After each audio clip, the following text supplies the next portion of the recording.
అది 2007 వేసవి కాలం. 19 ఏళ్ల స్నేహల్ గవేరో ఒక అమ్మాయి ఉన్నట్టుండి అకస్మాత్తుగా తను ఉంటున్న ప్రాంతం నుంచి మాయమైపోయింది.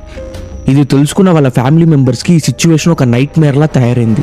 కరెక్ట్గా జూన్ 28 స్నేహల్ సరదాగా తన ఇంటి నుంచి బయటికి వెళ్తా అని చెప్పేసి వెళ్ళింది.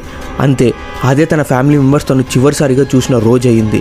సరే అని చెప్పేసి నైట్ తన కోసం ఎంతసేపు ఎదురు చూసినా తన ఇంటికి రాలేదు. వెంటనే వాళ్ళ ఫ్యామిలీ మెంబర్స్ ఇంట్రాగేషన్ చేయడం మొదలెట్టారు.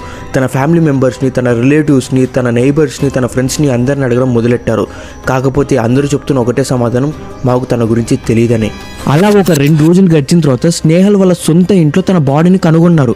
అది కూడా ఎలాంటి సిచ్యువేషన్లో అంటే, తనని ఎవరో తాడులతో గట్టిగా కట్టేసి తన బెడ్ కింద ఉన్న ఒక డ్రాయర్లో అయితే సేఫ్గా ఎవరికి తెలియకుండా ట్రాప్ చేసి పెట్టారు.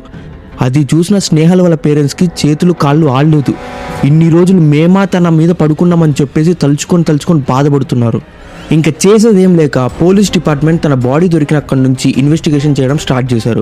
ఆ ఇన్వెస్టిగేషన్ భాగంలో స్నేహల్ యొక్క పర్సనల్ బిలాంగింగ్స్లో అయిన ఫోన్ మిస్ అవుతుందని అయితే గుర్తించారు. సరే అని చెప్పేసి తన ఫోన్ దొరికితే ఏమైనా ఎవిడెన్స్ దొరుకుతాయని చెప్పేసి ఆ ఫోన్ వెతకడం స్టార్ట్ చేశారు. అలా కొన్ని రోజులు గడిచాక తన ఫోన్ ఒక మొబైల్ షాప్లో సెకండ్ హ్యాండ్లో ఎవరో ఒక గుర్తు తెలియని వ్యక్తి అమ్మినట్టుగా గుర్తించారు.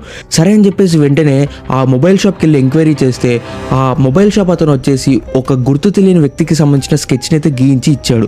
అయితే ఇప్పటికీ ఆ పోలీసులు ఆ గుర్తు తెలియని వ్యక్తిని కనుక్కోలేకపోయారు.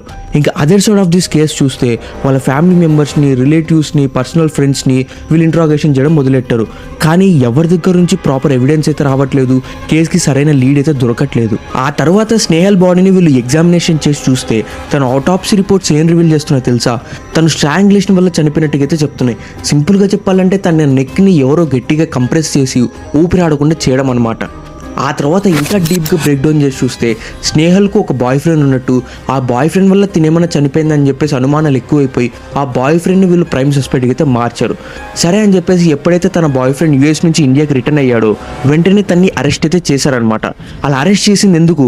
వెంటనే వచ్చే సంవత్సరం తన్ని రిలీజ్ చేయడానికి. ఎందుకంటే సరైన ఎవిడెన్స్ తన బాయ్ ఫ్రెండ్ మీద లేనట్టుగా వాళ్ళైతే చూపించి తన్ని రిలీజ్ అయితే చేశారనమాట. సో ఇప్పటికీ స్టిల్ ఎటువంటి ఎవిడెన్స్ లేకుండా, ఎటువంటి లీడ్ లేకుండా ఆ కేసుని పెండింగ్గానే పెట్టారు.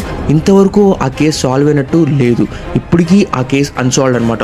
So this is a story of unsolved cases of all over India part 1.